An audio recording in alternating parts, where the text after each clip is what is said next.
There are people in this world who hear a calling and answer it, not when it is convenient, not when funding is secured, not when the path is clear, but right now with whatever they have, for whoever needs it the most. We call these people the Lightkeepers. Today, we meet one of them. John-Son Oei is the founder and CEO of Epic Homes, an organization that builds houses for the Orang Asli communities of Malaysia.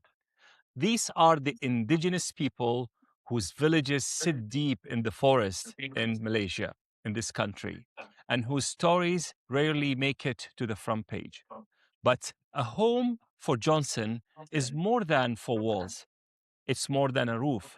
It's dignity, it's safety, it's the place where a child does their homework, where a family gathers, where a community says, we matter and we belong. John-Son saw some families were being denied that right, and he decided to do something about it. This is his Lightkeeper story. Thanks, John-Son, for joining us today, and I'll be starting the conversation with you. And my first question is, who is John-Son Oei, particularly before Epic Homes existed? Who were you, and what was life for you back then? Well, first of all, thank you so much for having me, Mushtaq, and very nice to meet you, Ian and Yakami. Really honored to have this opportunity to share about my work and share about my story as well. You've started with perhaps a very simple but very difficult question, actually. who who am I? These sort of questions are, or who was I before this? I suppose someone pretty ordinary. I started this work called Epic pretty early in my life relative to many people. I was 22 years old. So you can imagine in my early 20s, what people like myself would be up to. I was just about to graduate from university. And so I was looking forward to seeing what sort of jobs I could attain, how I was going to make money, or what sort of careers I was going to build. Being young, I suppose, not having much responsibilities, socializing and partying and just pursuing my personal passions and interests, which at that time was a lot to do with fitness and the outdoors. I loved rock climbing. I love CrossFit. I love community activities, where people can come together and just get a good workout. I think I suppose that would be a good way to describe where I was right before I got into this adventure. Very ordinary.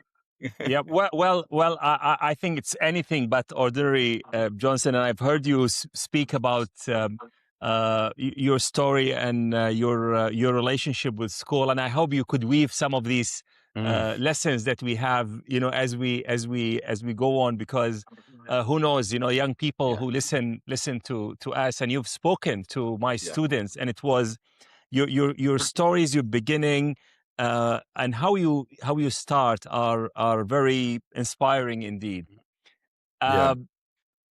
Many people saw what is happening for the indigenous community in Malaysia, and the fact that they lack a lot of basic necessities, including housing, and they looked away, or maybe they donated a little bit of money, but you actually decided to do something very different at a very early age, as you said. What drove you to do that? What spurs that kind of action that you have? And hopefully the audience of this may be even outside Malaysia. So please tell us a little bit more, about it, so people see it as a rich story, as you tell it so well.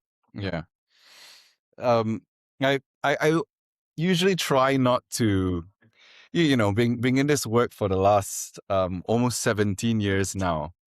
I obviously have had a lot of time to reflect and rationalize why I do what I do and so on. But I feel like sometimes um, being able to articulate some of these things a lot more clearly than I used to would give people the impression that, wow, Johnson had it all figured out. He had a revelation back then, and and and that's why he's capable and he's able to do the things that he's done and so on. But I think it's very important for people to also understand, especially if for young people that are watching this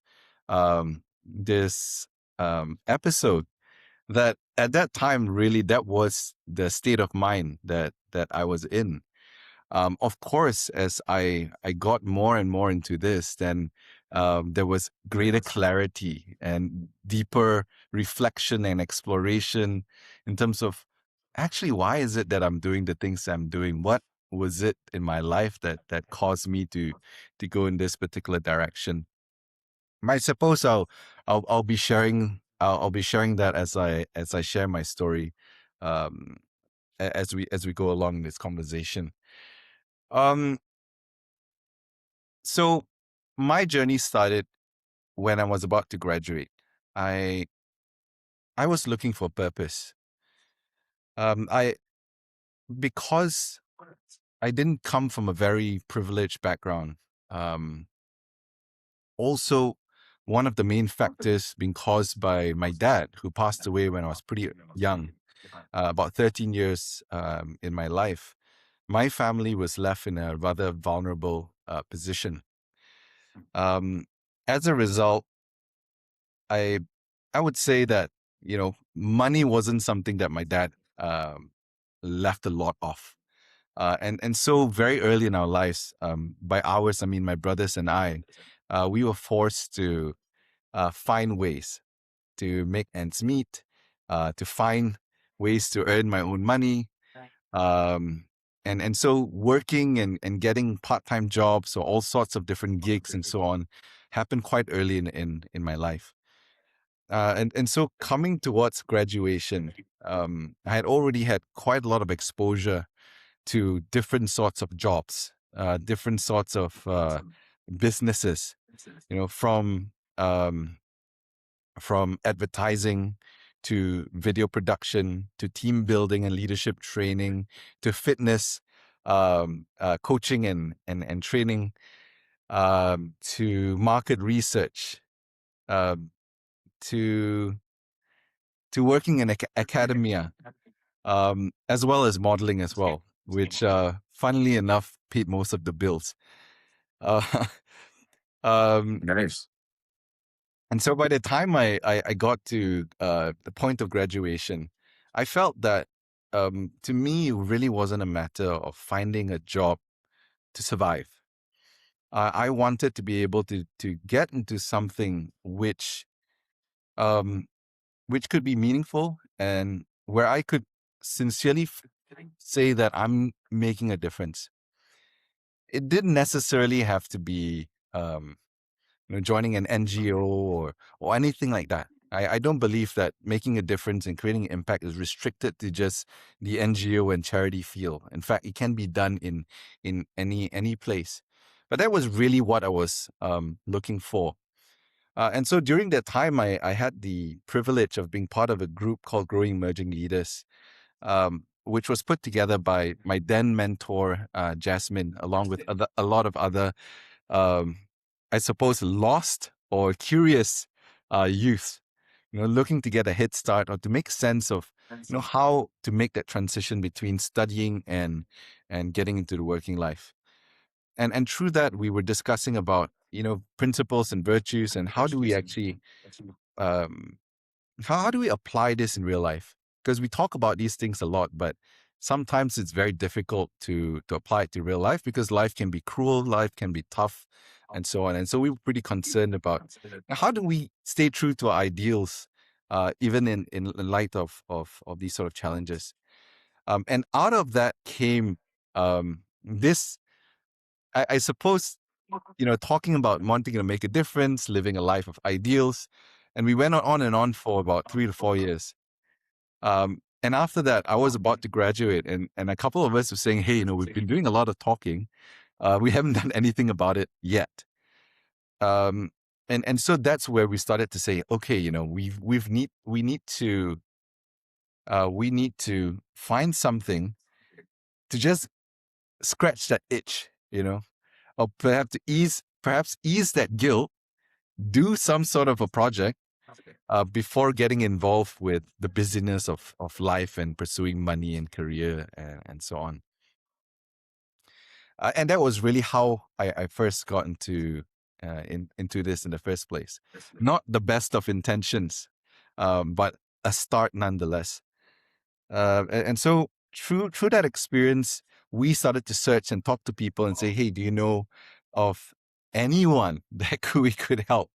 And coincidentally, within our networks, we knew of a man that had been working with the indigenous communities in Malaysia, also called the Orang Asli people, which directly translates to original or indigenous people. And so we had no clue who these people were and so on. But we just said, we've got a short amount of time and we better do something. If not, we're going to regret and feel pretty bad about this whole thing. And that led us to our first village, where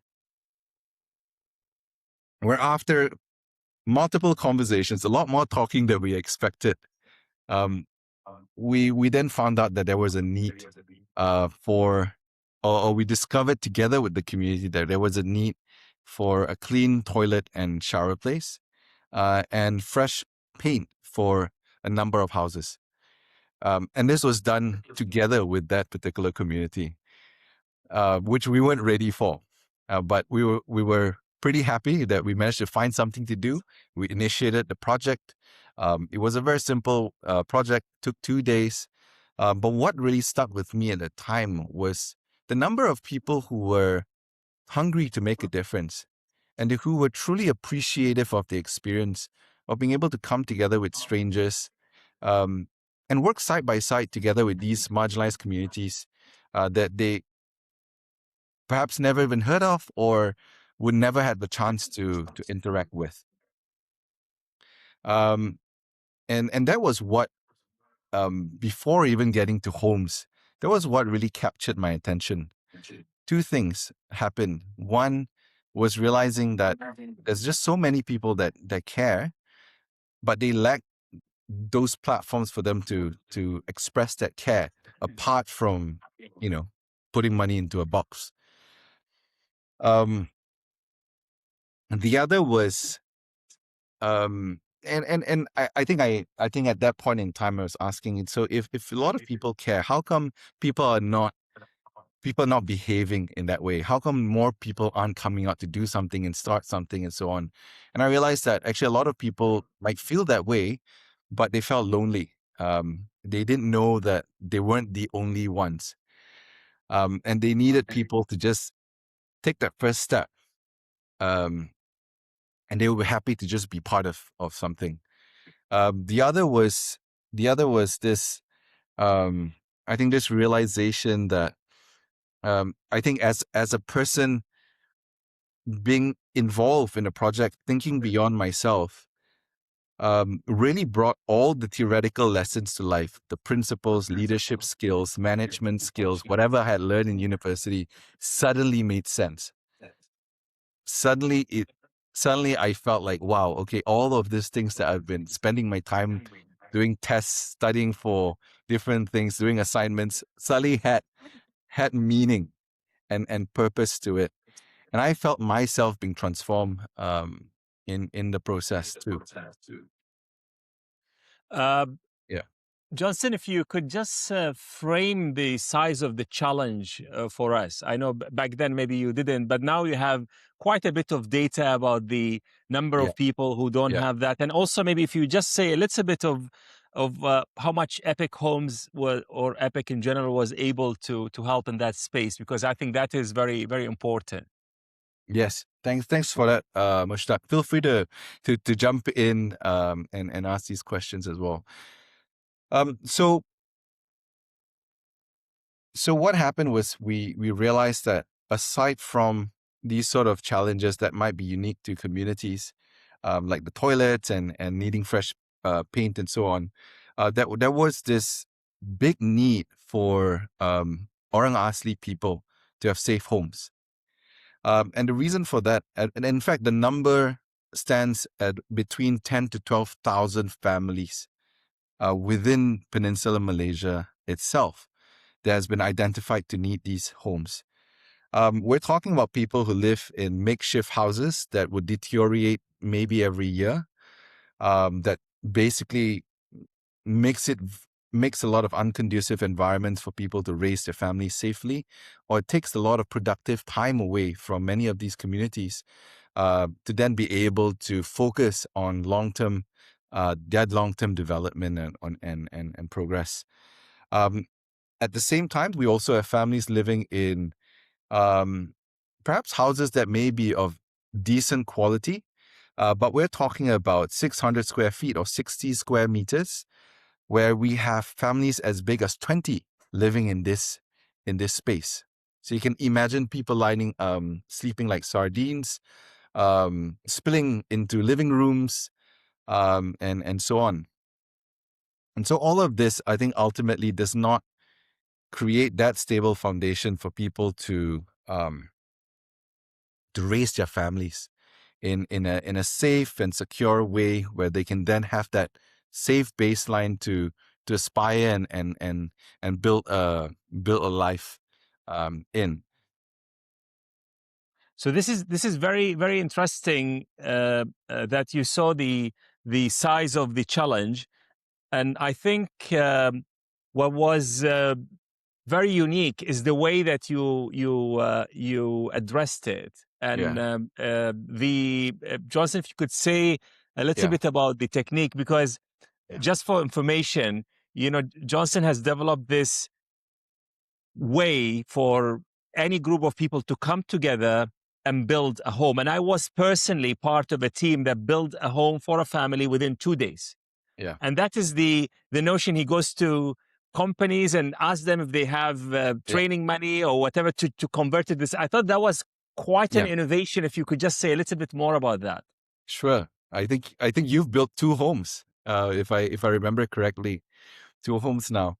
Yeah. So what happened when we met our first family, or in fact, it was just a singular man, an individual called Pak Chi Hong, living in a house that looked like a shed, like a store, like a storage unit. Um, we could hardly believe our eyes that was actually a home that he had been living in. One of our earliest realizations wasn't about it was about the house simply being a symptom of a much larger problem. And if we were to just tackle the issue of the house, we may end up churning out many houses for many people, but over time those houses would just deteriorate, and that problem will still remain. What exactly that root cause was, we didn't know. What exactly is, we could say it's poverty, but what then is poverty? Is it a social economic condition? Is it a mindset? Is it inequality? Is it systemic oppression? What exactly is the root issue? And so we realized that at that point in time, we had certain limitations. First limitation was that we didn't have the trust of the people. And so we weren't, no matter how much we felt care within ourselves, and how sincere we were in our intentions, we were only going to get so much information and insights from the community itself. And it's not until we built a genuine relationship where we have trust could real informations, and knowledge be shared between these communities and ourselves. And this is really important because if we don't have such insights, then it's very difficult even for people like us who at that time really cared, to ask the right questions or to even let alone come up with the right solutions. And so that's what helped us reframe the challenge to ourselves. It wasn't just about building the house, but the question was, how can we build trust while solving this tangible problem, which is a broken down house? And so that led us away from simply looking at our existing capacity at that time, which in our case, my co-founders and I, our backgrounds were from mass communication, advertising, graphic design, banking, and accounting.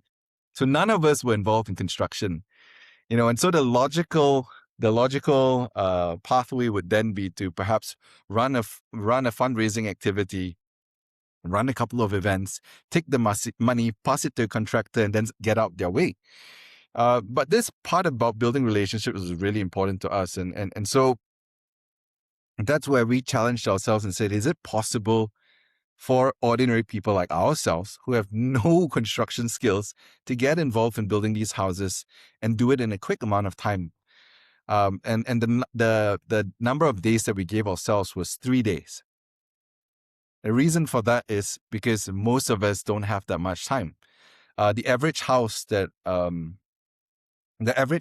takes about 2 to 4 months to complete. And most full-time workers, most students will not have that sort of luxury. But we wanted to be able to empower ordinary people in those sort of situations to have the opportunity to come build genuine relationships with these communities and vice versa as well. And that is how we got into this challenge and this solution to begin with.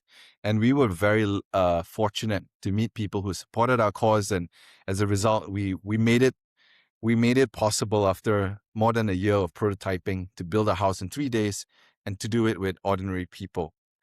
That allowed us to then create a social business model surrounding or a social business model that that involved us selling it to corporates, not just as a CSR activity, but more so as a team building activity. And this is pretty important because from a CSR standpoint, I'm not sure how it is in the countries that you guys are in, but Malaysia being a developing country, there isn't too much priority being placed on CSR. Amongst a lot of companies do it out of compliance, or perhaps for the generation of goodwill for their brand and so on. And a lot of emphasis in CSR or corporate social responsibility is placed on quantity. Not so much in terms, like we can argue that a home provides depth of impact. When you provide a safe home, you're not just impacting this generation, but the next generation, and you're enabling that particular family to then impact other lives as well. I mean, that is the impact of a home. But it's quite hard to articulate that in the report. And so as a result, it's very difficult to raise funds for something like that, because a home, which may cost quite substantial, as you can imagine, on paper would benefit 5 people, 8 people. Where that same amount of money perhaps could benefit thousands of people or hundreds of people on paper. And so because it was possible to do it in 3 days, then it did open up possibilities for us to sell it and frame it as a team building activity, which we of course discovered that it wasn't just a workaround to get money to help the poor, but it turned out to be a very effective team building exercise as well, that had real value to corporates doing it for HR or human resource development purposes. And that was very impactful on all of us, John-Son. And I'm personally one of the people who benefited from your work and that transformation that you talk about, which happens to you, but happened to the people who build the home, and also those are the recipients of that. And of course, I still remember that one way of looking at EPIC is extraordinary people impacting community, the EPIC. This is fantastic. I could talk to you about that for hours, but I would like to hand you over to Yekemi to continue with the line of questions. It's been fascinating hearing your story and really how young you were when you started this, and it will be such an inspiration for people listening.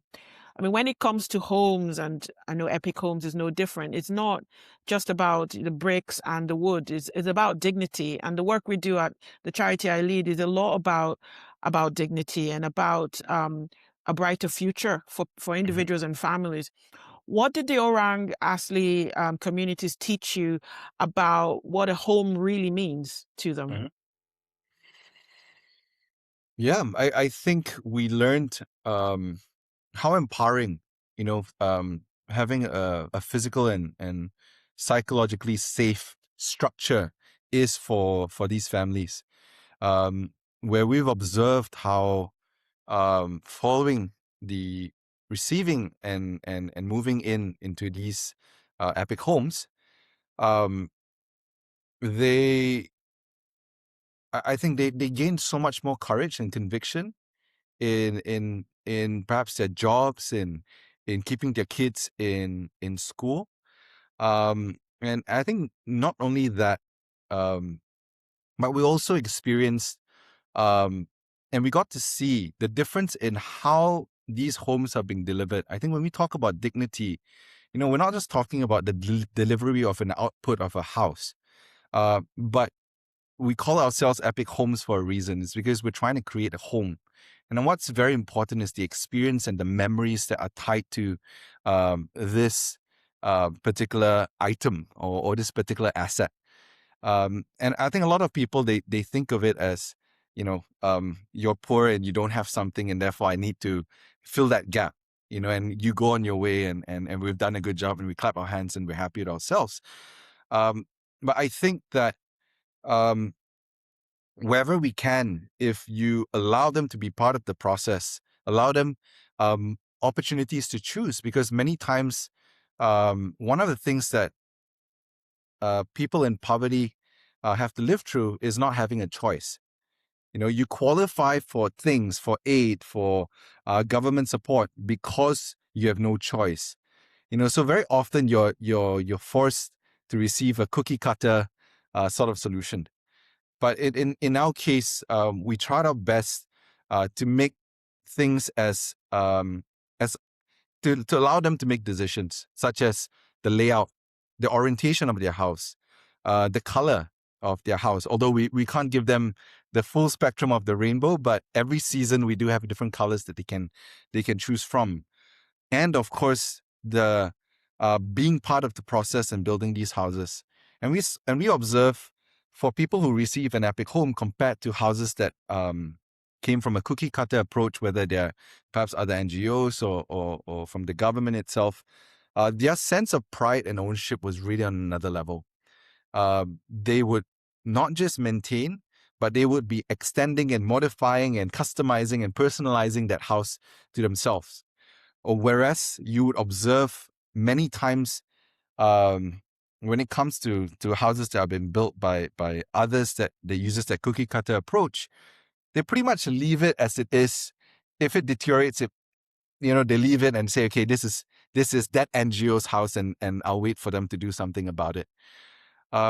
And I suppose that's what we've learned, and it's not so much unique to the Orang Asli people themselves, but I think it's very universal. People are people at the end of the day is what we've learned. Yeah.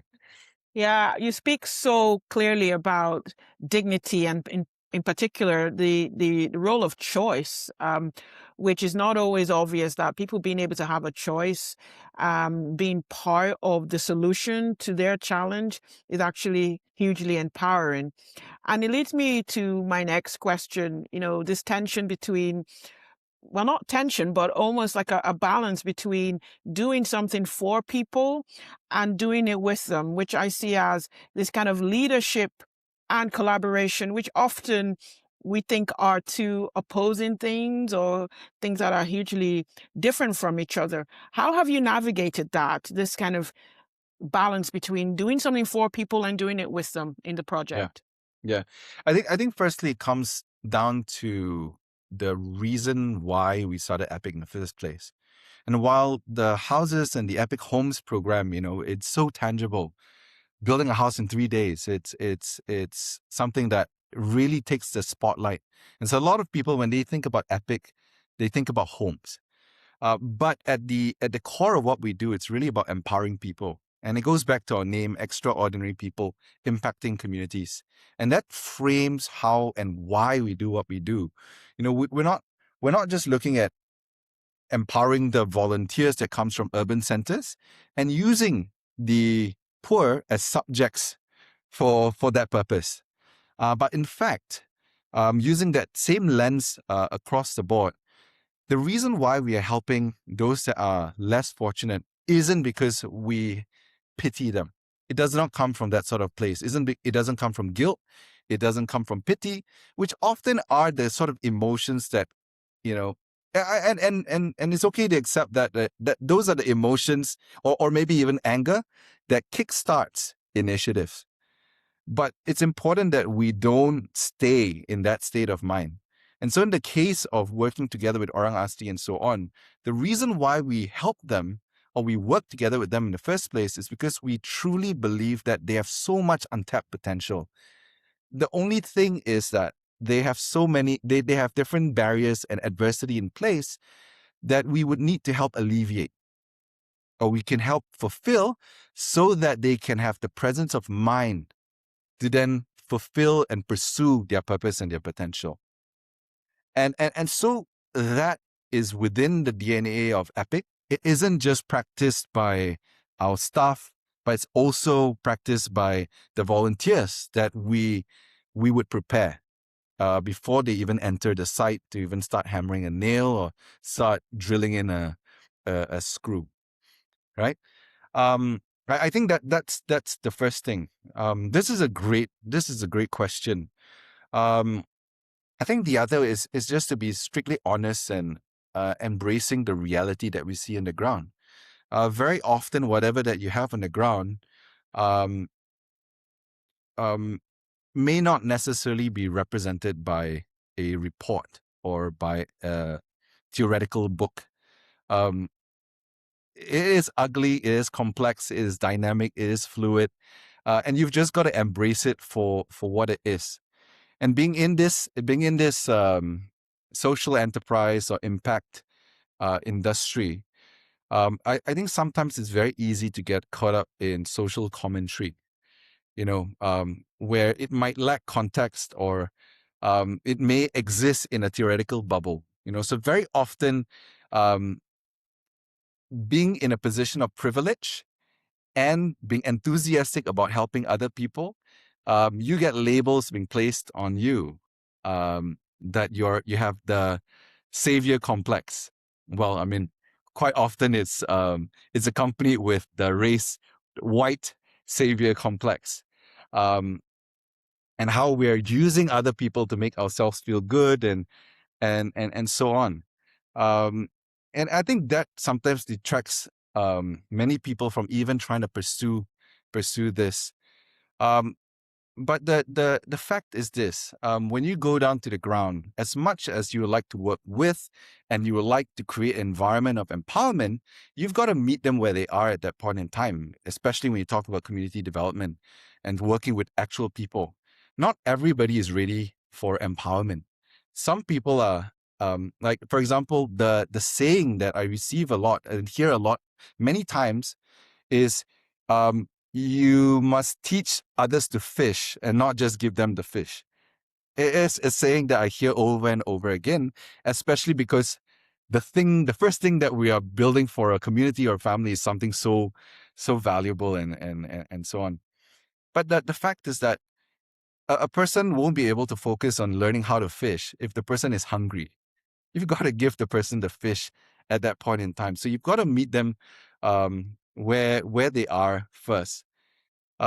Because very, very often, if you sometimes, you try to force the theoretically right thing to do without being cognizant about the actual reality on the ground, you might create resentment for them. I'm sure all of you are in leadership positions. All of you are in senior positions in whatever vocation that you do.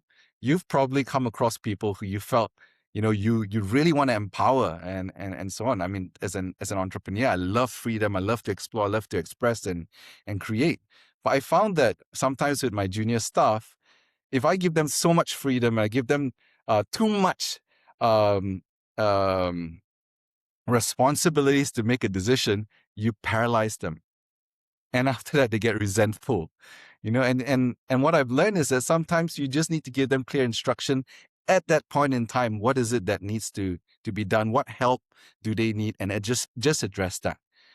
But what's important is that you don't, is that you look at that as a process.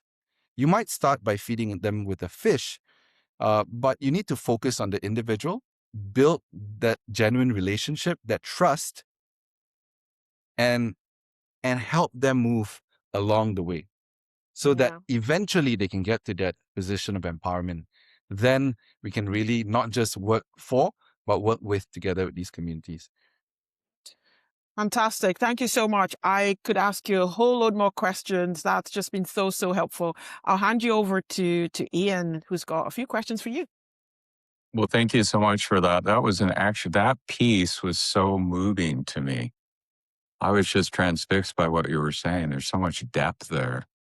And as we're talking about this concept of a home, what is a home? Yukimi, I love that question and how you asked it, and John-Son, your response to it. I just say here to the audience, because we'll have people listening in, this is your home. You're here with us. We're all in this together. We're all doing our best, and you're all welcome here. So this isn't a place of judgment. It's just a place of encouragement. That's what we're trying to do with this Lightcast, this podcast. And so thank you for those responses. I think as you talked about your father and being a 13-year-old young man, him listening to you now would just blow him away of what you've done with the arc of your life. But you still have a lot of chapters and room to go. So I think the nature of my questions will be about the future and where you're headed. You're clearly a light keeper in the way that we're describing it, of what our guests are about. Someone who is holding the flame for people, someone who's keeping the lights on within a property, within a home. You're sort of not only a light keeper, but a home keeper. Who holds the flame for you? Who are the people that keep you going? I've been very blessed and fortunate to have a great support system. Mm-hmm. I've got a very close-knit family. I think thanks to adversity, it's brought my family closer. So as mentioned, I've got two brothers. I've got my mom, thankfully, who have been a huge supporter, huge encourager, and when required as well, they keep me grounded too. I mean, of course, besides that, one of the co-founders of Epic is my wife, then girlfriend, now wife, and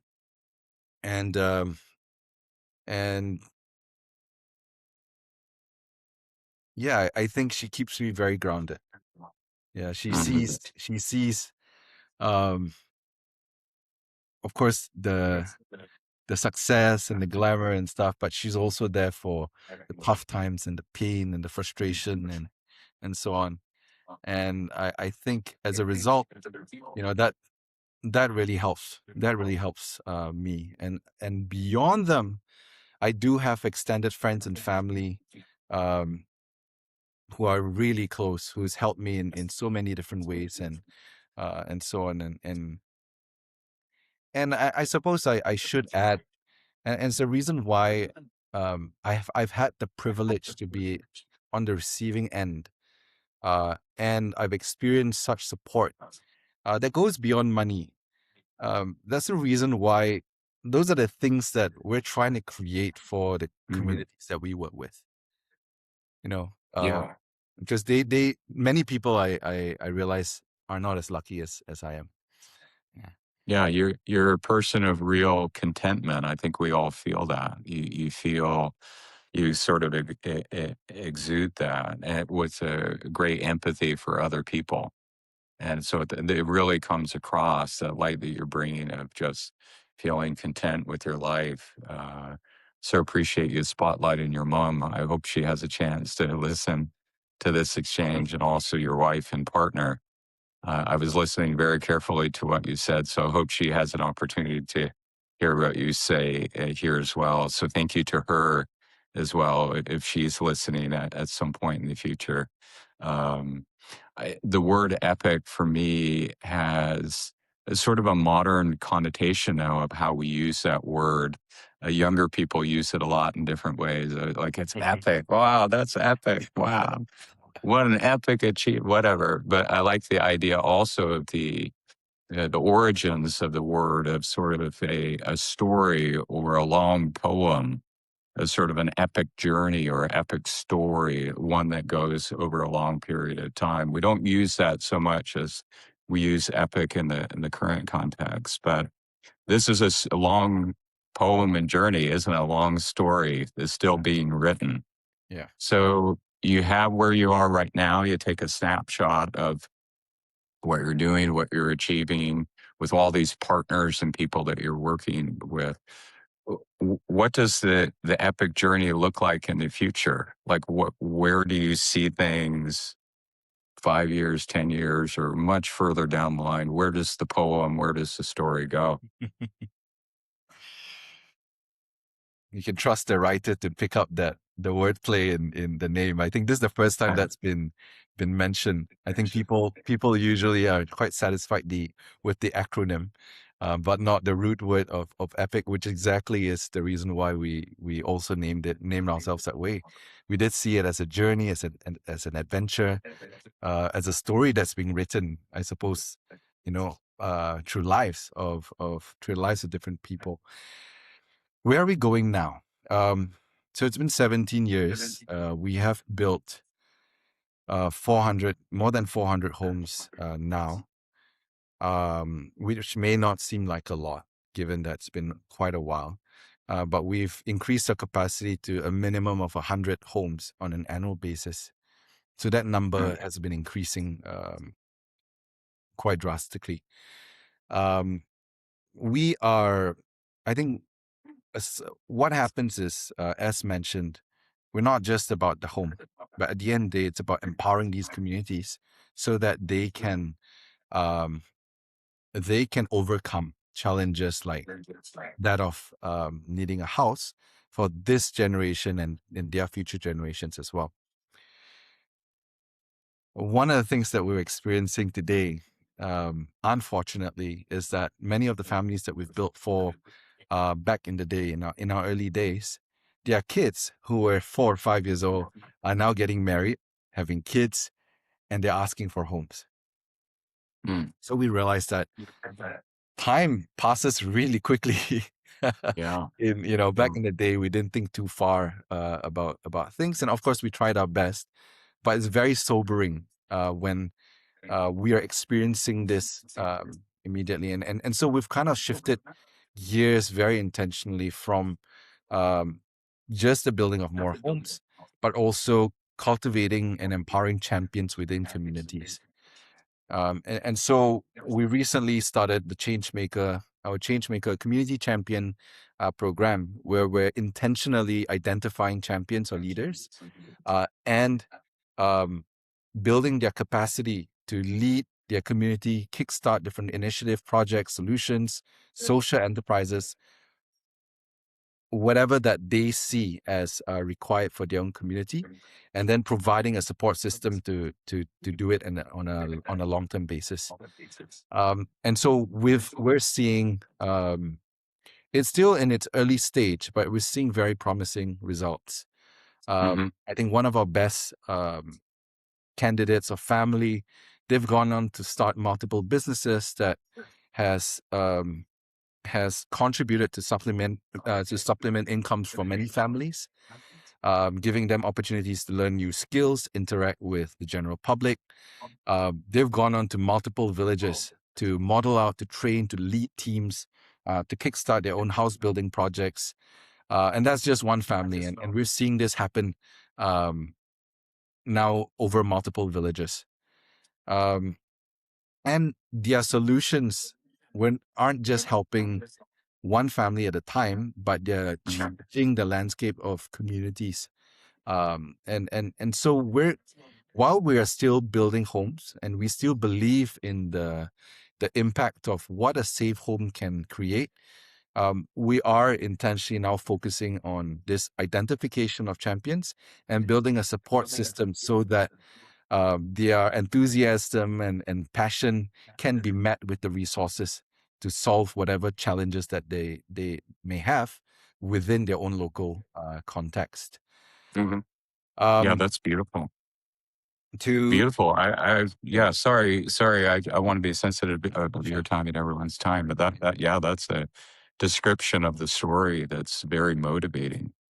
yeah, And tell me about, just for you, being Malaysian. What does that mean for you? You do this work and how that motivates you, talking about the people in your lives, the family, the partners, friends, mentors, those who have inspired you. What does all this work mean to you in terms of being Malaysian, the Malaysian identity, and how the values of Malaysia manifest themselves within the work that you do for the world to really see that? Sometimes we look at a map and say, oh, I want to travel there. I want to travel here. We have these points that we wish to go to.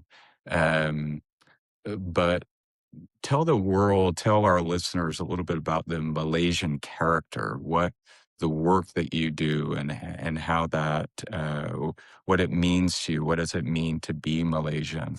Hmm. Hmm.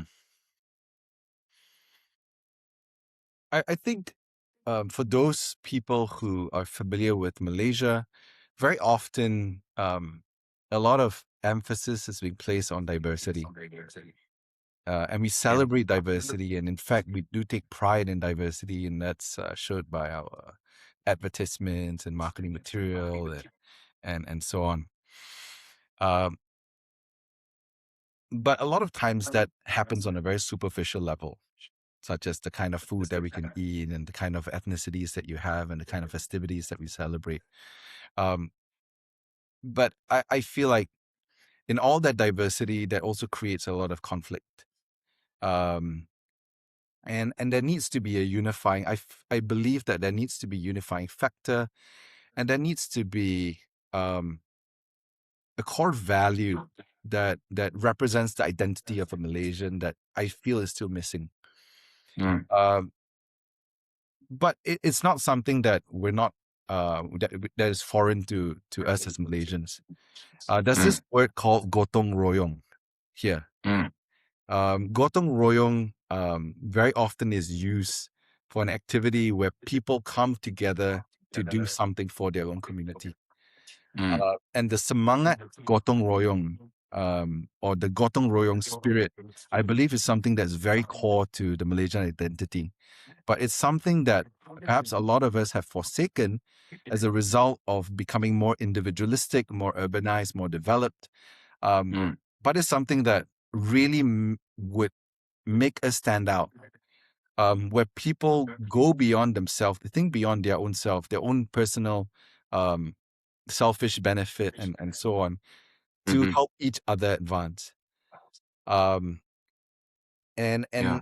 I believe that through the work that we do, it's not just rhetoric, but we're trying to allow people to experience it, Malaysians included.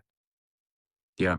Where they get the opportunity to meet, to really experience diversity. Because as a Malaysian, very often we say, wow, it's very diverse and stuff. We may interact with each other's food, but very often we're in cliques. Certain ethnicities will mix with each other, and certain and the urbanites will mix with the urbanites. The rural folk will mix with the rural folk, and that's just how things happen.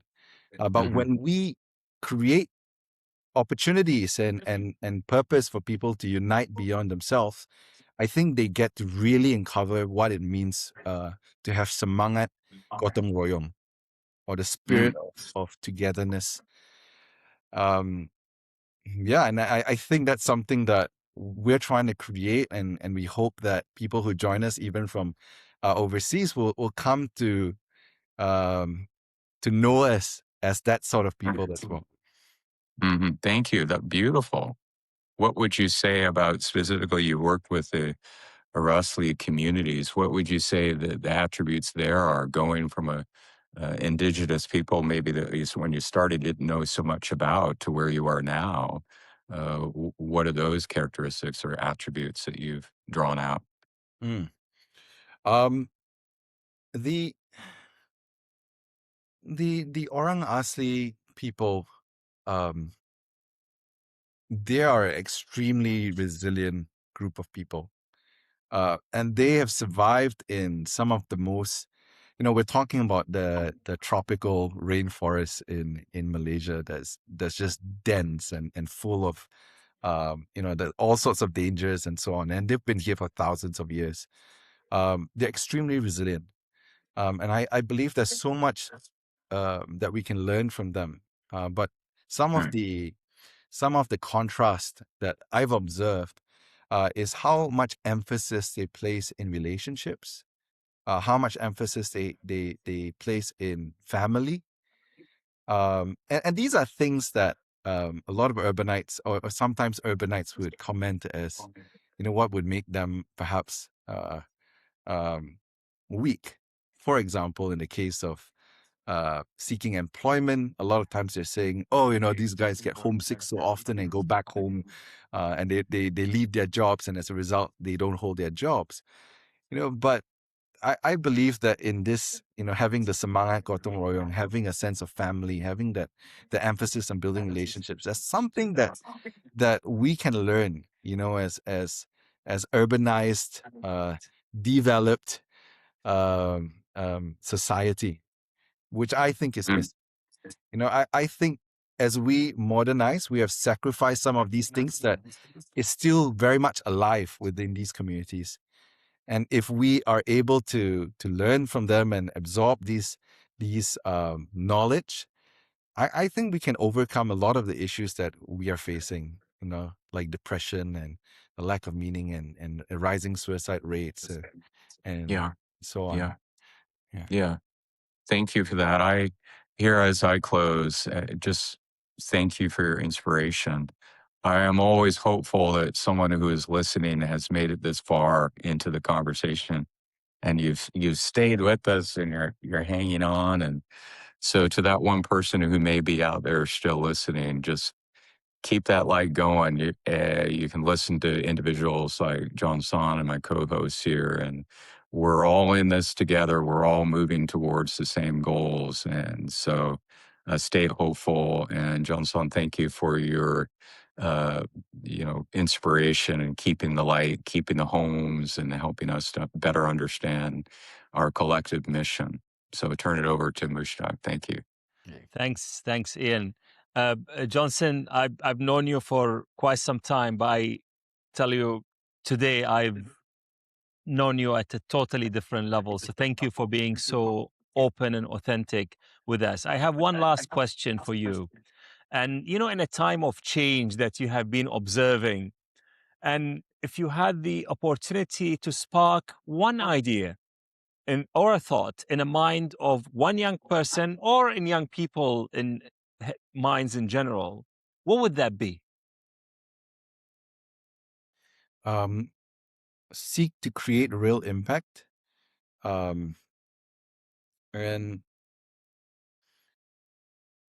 don't.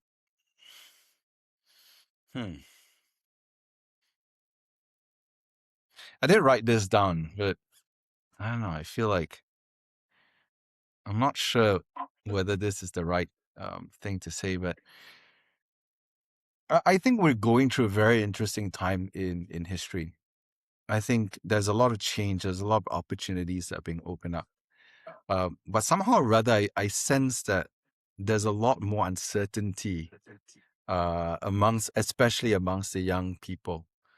And I've seen, videos on YouTube, on social media and stuff about. I think the major factor that's creating this is the burgeoning world of AI, and I feel like there's a particular mindset that needs to be cultivated to take full advantage of what we're seeing in the world today. I think for the longest time, we've seen having a career, making money as the goal of success. But that sort of mindset or that sort of definition of success isn't going to cut it anymore. And it wouldn't give you that same satisfaction, because I think if it's about making money, then it's increasingly becoming more accessible to gain money making opportunities. You have platforms online that may not be very dignified, like OnlyFans, or perhaps even participating in what they call the attention economy, where your job involves distracting people for a living. And while you may get validation from brands and so on who would want to reward you for capturing people's attention, what value or impact are you actually making in the world? And I think that it's very important to go back to the basics, because as we have the luxury of AI taking away, perhaps the tedious tasks and in our lives and perhaps some of our jobs and so on, you'll probably be left feeling quite purposeless and you feel like life is meaningless if your definition goes back to having a career and making money. I think the basics would be what real needs are required in the communities around me. And ultimately, what kind of impact do you want to create in the world around you? Because pursuing that answer would then lead you to find that purpose and meaning, and that would then future-proof your lives as well. And That's so true. Yeah. That's so true. Well, John-Son, thank you very much for your work, for your impact, for the time that you spent with us, and for the light you are keeping. Thank you. Here, here.